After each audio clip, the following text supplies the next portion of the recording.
నమస్తే batch brothers ఊరవర కట్ల Punk గుడ్లోడా ఏంద్రా బతుకుని ఎద్దు ముక్కులో పాములు తెచ్చినవా ఏమిరా రోజు రోజుకి ఇంత దారుణంగా తయారైపోతున్నావా ఆయన ఎద్దు ముక్కులో పాములు తినేదేంద్రా దరుబోజు మొక్కమాట ఓ నీ కళ్ళలో కట్ల పామైనా కాటేసిందట మేకపోతు పేగులను పట్టుకుని ఎద్దు ముక్కులో పాములు అంటవా మేకపోతు పేగులా ఇంకా మేకపోతులు ఎన్ని ఐటమ్స్ ఉంటాయరా ఒకటి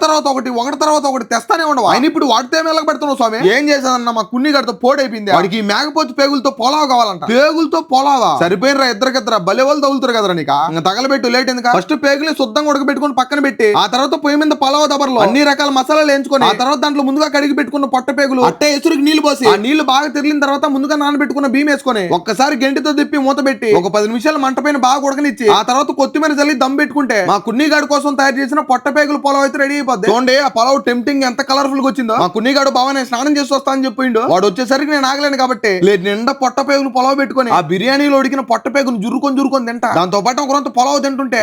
అబ్బబ్బబ్బ కాంబినేషన్ మాత్రం అదిరిపోయింది.